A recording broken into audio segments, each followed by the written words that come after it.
ঈদের সময় কোন ঈদ না তো বাকরা ঈদ। বাস্তব ঘটনা বলছি রে ভাই, মত যদি বলে আসবে, মত যদি বলে আসতো, একটা ছোট্ট বাচ্চাকে ইয়াতিম বানাইতো, মত যদি বলে আসতো কার সঙ্গে কি হয়ে যাবে কখন কেউ বলতে পারবে না রে ভাই। আল্লাহ রাব্বুল আলামিন বলছেন, পৃথিবীর মানুষ শুনে নাও, তোর ভিতরে ঈমান হওয়া চাই। কিসের ঈমান? জাহান্নাম আছে, জ্বলতে হবে আমল যদি না করি। জান্নাত আছে, জান্নাতে যেতে পাবো যদি আমল করি, কথাগুলো যদি মেনে চলতে পারি, আল্লাহ আল্লাহর রাসূলের ইত্তেবা যদি করতে পারি তো জান্নাত পাবো, এর ঈমান আছে। ওই ঈমানদারনিকে বলছেন আল্লাহ তুম মুসলিমুন, ঈমানদার আল্লাহকে দেখে ভয় কর। আল্লাহ রাব্বুল আলামিন বলছেন আমার শক্তি দেখে ভয় কর, আমার ভিতরে আমার ক্ষমতা সমস্ত জিনিসের ভিতরে আছে। লোহা কেমন মজবুত, এর ভিতরে আমার শক্তি আছে। কাপড় এখন মুসলমানের পেগাম তোর ভিতরে সানিয়ে না যাবে, মুসলমানের বন্ডির যত পয়েন্ট আছে সেই জিনিসের ভিতরে যতক্ষণ আমল না করতে লাগবি, তোর ভিতরে আমল হওয়া চাই। তারপরে তুই মনে করে রে ভাই, আমাদের জন্য কিছুই নাই দুনিয়াতে, দুনিয়াতে কিছু নাই। দুনিয়াকে আমি মজার মনে করেছি, এই মজাকে কেটে দিবে রে ভাই। পেগাম লাও, আল্লাহকে 5 বার স্মরণ করে, একবার আইসো আল্লাহর কাছে। এতে যদি চান কি, একটা ছোট্ট বাচ্চি আছে, বাচ্চিটা সাইয়্যিদুল ইস্তিগফার, আল্লাহুম্মা আনতা রাব্বি লা ইলাহা ইল্লা আনতা খালাকতানি ওয়া আনা আবদুকা ইলা আখিরি। এই দোয়াটা সাইয়্যিদুল ইস্তিগফার মনে করিনি, আমি কোনোদিন মুখস্থ করিনি। আপনার বাড়ির ছোট্ট একটা বাচ্চি আছে, ওই বাচ্চিকে আপনাকে জিজ্ঞাসা করতে, আগে তুই তো মাদ্রাসাতে পড়েছিস, দোয়াটা কত শিখবো, পুচ করতে শরম লাগছে, লজ্জা লাগছে। হ্যাঁ, তখন আপনার কাছে যে বড় আছে, আপনি সিরিয়াল না দেখে ওই দোয়াটাই মুখস্থ করেন। আল্লাহ রাব্বুল আলামিন ওই বান্দাটাকে বলছে, বান্দারে তুই মনে মনে ভাবছিস কি আমি তো গুনাহগার, কোনোদিন নামাজ পড়ি না, আমার কাছে কোন সূরা জানি না, দোয়া জানি না, আল্লাহকে maaf করবে কিনা। ওই লোককে আল্লাহ রাব্বুল আলামিন বলছে, লা তাকনাতু মির রাহমাতিল্লাহ, তুই নিরাশ হয়ে যাস না, না উম্মিদ না হো যানা, আমার রহমত থেকে বঞ্চিত হয়ে যাস না। আজ তওবা কর লো, মেরে দর पे आ जाओ, सारे गुनाहों को माफ कर दूंगा। सुभानाल्लाह व बिहमदिही। ভাইজান আমার, মায়েরা আমার, যদি মওত বলে আসতো তাহলে ছোট্ট বাচ্চাটাকে ইয়াতিম বানাইতো না। বাকরা ঈদের সময় ছোট্ট একটু ইশারা করে বলবো একটা ঘটনা, লম্বা নয়, শুনেন। কোন এলাকার ঘটনা রে ভাই। বাকরা ঈদের সময় বাবা দিল্লি হলে আসবে, ছোট্ট একটা বাচ্চা কটকট কটকট করে চালা করছে, 2.5 থেকে 3 বছর হয়েছে। সুবহানাল্লাহ। সবারই ভাই ছেলেটাকে বলছে ফোনে ভিডিও কলে, কি লেসবো রে বেটা, কি লেসবো তোর জন্য। বলছে, আব্বু গো কিছুরই দরকার নাই, আপনি চলে এসেন, আপনাকে আপনার দরকার আছে। সুবহানাল্লাহ। ভাই রে আমার, এই ঘটনা মাকে বলছে, মা গো আমাদের বাড়িতে এমন ভিড়, কিসের ভিড় গো মা? মা এত ভিড় কিসের, কারোর বিয়ের অনুষ্ঠান লেগেছে নাকি? বলে না না না, এই আমাদের বাড়িতে অ্যাম্বুলেন্স আছে। অ্যাম্বুলেন্সে কি আসছে? বলে তোর বাবার লাশ আসছে। মা কথা বলছে কিন্তু চোখ বারে বারে মুছছে, মুখ ফুটছে, মুখ ফুটছে, মুখ ফুটে না।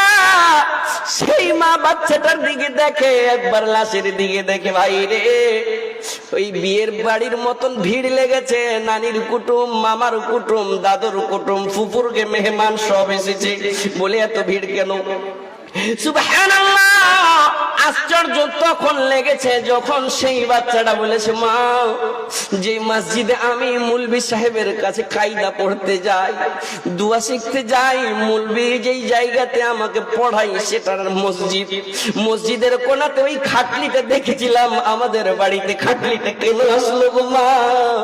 তখন সেই বাচ্চার মার চোখ আর রুকা যায় না, বাচ্চাটাকে বুকে লাগাইয়া বলে, চল তোর বাবাকে জীবনের মতন একবার দেখাই রে বাবা। সুবহানাল্লাহ। ভাই রে আমার, মায়ের আগে আমার, বাচ্চাটাকে নিয়ে যে লাশের কাছে দেখাই, তোর বাবাকে জীবনের মতন একবার দেখলে ছেলে মেয়ে বলবে, বাবা কিভাবে যাও ছেড়ে, বাবা বলে ডাকবো কারে গো বাবা এই ভব সংসারে বাবা বলে ডাকবো কারে গো আজ না হয় কাল তুমি যাইবা কবরে যাবার সময় দেখবে যে গো তোমার সবই রইবে পড়ে যাবার সময় দেখবে যে গো ঘর করলা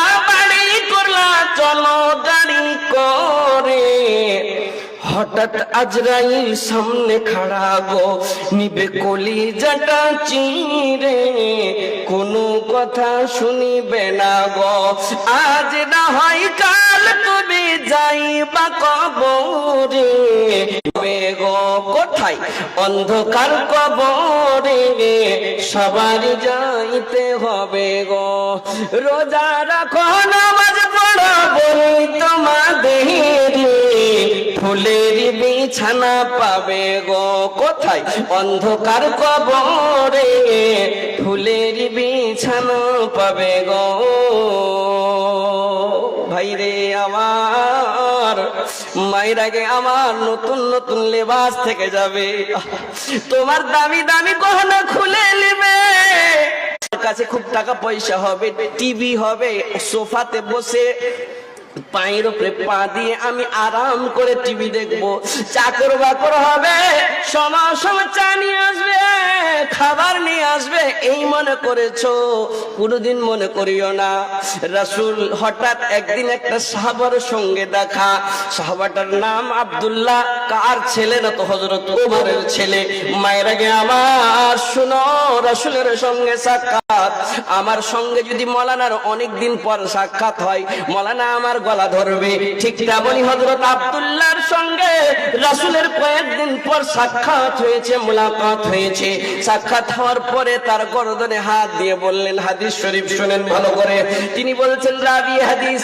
আখাযা রাসূল হঠাৎ আপনার ইটাহার বাজারে আমি কোনোদিন আসিনি রায়গঞ্জে কোনোদিন আসিনি আমি দিল্লি গিয়েছি কোনোদিন যাইনি যে কাজ করতে গেছি আমি একটা আজনাবি তাড়াতাড়ি কাজ করে বাড়ি যাব রাবি বলছেন তুমি আজনাবি অপরিচিত মনে করো সাহেব তার নামটা নিতে বাধ্য হলাম আমি তার আম্মাকে সেই দিন খুতবা দিতে যেত না তার আম্মাকে বলতো মা মা তুমি কোথাও যেও না সুবহানাল্লাহ ভাইরে আমার আজকে সেই মা কবরবাসী হয়েছে আমিনার কাছে এসে প্রশ্ন করেছিলেন আম্মা আম্মা আমার আব্বাকে কি দেখতে পাবো না নাকি বলে চলো শ্বশুর আব্বাকে বলেছেন আব্দুল মুত্তালিবকে আব্বু গো আপনার মোহাম্মদ তার বাবার জিয়ারত করতে চাই দেখতে চাই কি বলবো তাকে বলে উম্মে আইমানকে আদেশ করলাম সঙ্গে নিয়ে যাও কোথায় না তো নানিহাল মক্কা শরীফে মক্কা থেকে আসে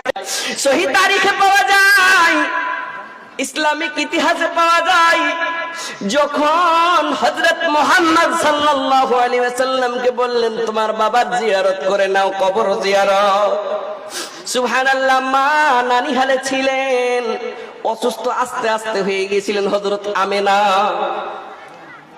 তার মার সে সময় কিন্তু মত লেখা আছে রে ভাই সুবহানাল্লাহ আজরাইল মালাকুল মউত কে যখন আদেশ করা হলো তখন বললেন আল্লাহ রাব্বুল আলামিন আমি পারবো না এত দুঃখ সহ্য করতে সুবহানাল্লাহ যাকে এত ভালোবাসেন সেই লোকটার সঙ্গে এরকম করতে পারবো না তার মৃত্যু তার দুঃখ আমি বরদাস্ত করতে পারবো না হয়েছিল সে সময় হযরত খাদিজা নিজের কোলে বসিয়ে সাবর দেওয়াইছেন আর বলছেন হে রাসূল আপনি হলেন ইয়াতীম আপনি নিজে ইয়াতীম আর ইয়াতীমের উপরে আপনি সাহারা করছেন রাসূল গো আপনি একদিন জয় হবেন নিজের সমস্ত ধন সম্পদ উড়িয়ে দিয়েছিল ভাইরে আমার বলার উদ্দেশ্য কি আল্লাহ রাব্বুল আলামিন এত ভালোবাসেন তাকেও ছোট্টকালে ইয়াতীম বানালছিল না জানি কার সঙ্গে এরকম ঘটনা হয়ে যেতে পারে ভাই আমার সেই জন্য হযরত আব্দুল্লাহ বললেন সমা বলতেন যদি তুমি সকাল পেয়েছো সন্ধ্যার অপেক্ষা করিও না সন্ধ্যা পেয়েছো সকালের অপেক্ষা করিও না এর ভিতরে তোমার মত আছে জিন্দেগি কা ভরোসা कुछ भी नहीं, उसकी उल्फत में इसको अदा कीजिए। बजुबाने उर्दूते बुझते पारा गেল না যে খুব आसान बहरे আছে। मरने वालों को क्या तूने देखा नहीं, क्या किसी का जनाजा कीजिए, साथ जाएगा दुनिया से कुछ भी नहीं, उसकी उल्फत में इसको अदा करेंगे ना इंशाअल्लाह। अदा कीजिए। मायरामा মৌলভী সাহেব দানও করছি, ছেলেকে মাদ্রাসা তোমার খেলে গেল পেগাম শুনো, এত করার পরে মুসিবত যাই না, কোনো উপায় দিবে? মায়েরা আমার শুনবেন, উপায় দেওয়ার জন্য আলেম ওলামা আছে রে মা। যে জিনিসটা জানো না জিজ্ঞাসা করো, জিজ্ঞাসা করো। তোমাকে আল্লাহ রাব্বুল আলামিন বলেন, আমি হক বলতে আমাকে শরম লজ্জা নাই, আমি হক হক জিনিস সবই জিনিস কোরআন হাদিসে আলেম ওলামা দিয়ে বলাই। তো তোরাকে প্রশ্ন করতে কেন শরম, কেন শরম? মায়ের আগে আমার শুনেন, উপায় দিব, উপায় দিব, জোগাড় দিব রে মা। ওই মাকে ওই বাবাকে আমি বলবো কি আপনি খাইতে যায়েন না, ক্লান্ত হইেন না, আপনার মুসিবত আল্লাহ রাব্বুল আলামিন দিয়েছেন, আল্লাহ রাব্বুল আলামিন দূর করবে। সন্তানের সঙ্গে আল্লাহ রাব্বুল আলামিন জড়িত করেছেন। এমন একটা পৃথিবীতে বাচ্চা দিয়েছেন, যেই বাচ্চাটা ছোট থেকে তার উপর মুসিবত, পরীক্ষার উপরে পরীক্ষা, পরীক্ষার উপরে পরীক্ষা, পরীক্ষার উপরে পরীক্ষা, তার মার উপরে পরীক্ষা। নামটা বলবো? চট করে আপনি মনে করবেন হযরত হাজেরা। সুবহানাল্লাহ, সুবহানাল্লাহ। মৌলভী সাহেব কোনদিন রেজাল্ট পাবো কিনা, মুসিবত কেনে যায় না, এত মুসিবত কেনে আল্লাহ দিচ্ছে। একটা ছেলে বেমারি হয়ে গেল, অসুখ হয়ে গেল, আর একটা ছেলে বেমারি পড়ে গেল। দিল্লি থেকে ফোন আসছে, বোম্বাই থেকে ফোন আসছে কি আমার স্বামীর কিছু টাকা ঘোটালা হয়ে গেল, এত কেন মুসিবত আসছে মাওলানা? সুবহানাল্লাহ, মুসিবত আল্লাহ দিচ্ছে, আল্লাহ দূর করবে। যার সঙ্গে মুসিবত আসবে ওই লোকটাকে আল্লাহ রাব্বুল আলামিন পেগাম দিয়েছেন। ওই লোককে পেগাম দিলেন, আরো কি পেগাম দিলেন? তোর উপরে যখন মুসিবত আসবে তখন তুই মদদের দরকার, সাহায্যের দরকার। সাহায্য কেন পাই না? কিসের সাহায্য? ছেলেটা যেন ভালো হয়ে যায়, আমার নোকসান লেগেছে যেন নোকসানটা ভরপাই হয়ে যায়, আমি সুগারের পেশেন্ট আমি যেন ভালো হয়ে যাই, আমি বাতের পেশেন্ট আমি যেন ভালো হয়ে যাই। তোকে সাহায্যের দরকার আছে তোকে। তো আইরে আই, প্রথমে তুই ধৈর্য ধর, ধৈর্য ধারণ কর, সাবুর কর, সাবুর করার মতন করে ধৈর্য ধর। আর কি কর? নমাজে, নমাজ জীবনে আমার কাছে চাহা, আমি আল্লাহ রাব্বুল আলামিন দিব। कुछ तब भी नहीं देता है, तब भी नहीं देता है। एक उदाहरण मैं बोला करता हूँ उर्दू में, सुन लीजिएगा मायरा मार सुनबेन। ये हथौड़ी ने कहा चाबी से, गौर से सुनिएगा, हथौड़ी ने कहा चाबी से, चाबी ने कहा हथौड़ी से, हम तुम बने हैं लोहे से, लोहे से तुम खोलती हो आसानी से, मैं खोलता हूँ परेशानी से। वजह क्या है सुनिएगा। चाबी प्रश्न करছে হাতুড়কে, হাতুড় ভাই তুই তো খুব, চাবিকে বলছে হাতুড়, এই চাবি তুই তো 1.5 গ্রামের, তুই তো 5 গ্রামের, কেমন করে খুলে দিস? তোর ভিতরে ক্ষমতা কতটুকু? আমি 2.5 কিলো ওজনের, আমি খুলতে পারছি। তালার ভিতরে যখন যাই চোখ দিয়ে পানি বহাই, সাজদারে ঝে যাই, তালা ভাই খুলে যাও।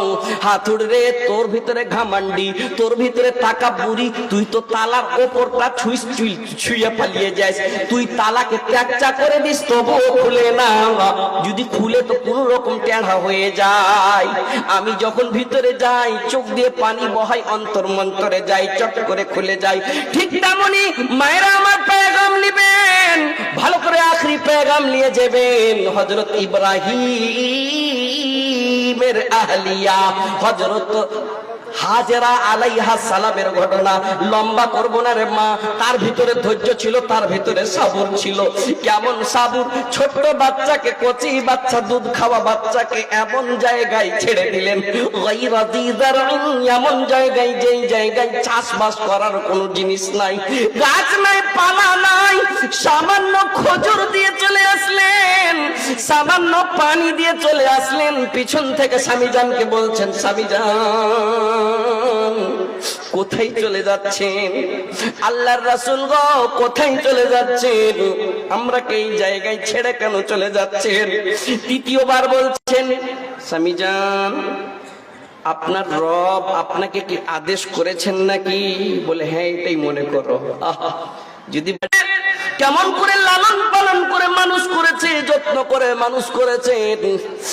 হঠাৎ আল্লাহ রাব্বুল আলামিন ইব্রাহিমকে স্বপ্ন দেখায়। ফালাম্মা বালাগা মাহু সাইয়া ক্বালা ইয়া বুনাইয়া ইন্নী আরা ফিল মানাম আন্নী আযবাহুকা ফানজুর মাযা তারা। স্বপ্ন দেখে আসছেন, বাচ্চাকে প্রশ্ন করছেন, ও আমার কলিজার টুকরা সন্তান, করবে আর জোর জোরে কথা বলবে, বেপরোয়া হয়ে থাকবে, এর সঙ্গে ঝগড়া ওর সঙ্গে ঝগড়া, হিংসা করবে। মায়েরা আমার, শরীয়তে ইসলামের আমরা মা, সুবহানাল্লাহ, আমরা আপনি পাবেন, আপনি পাবেন, আল্লাহ রাব্বুল আলামিন আপনাকে দিবে। আল্লাহ যদি চাহে তো দিবে। আমি আমার চাইতে দামি জিনিস আপনি পাবেন। প্রশ্ন করব, अच्छा बड़ा है पथरीली वादियों में वो देख कर सर है, छुरी तले पे सर है, एक ख्वाब का सर है, छुरी नहीं चली क्यों, गर्दन नहीं कटी क्यों, छुरी नहीं चली क्यों, गर्दन नहीं कटी क्यों, किसका हुक्म चला है?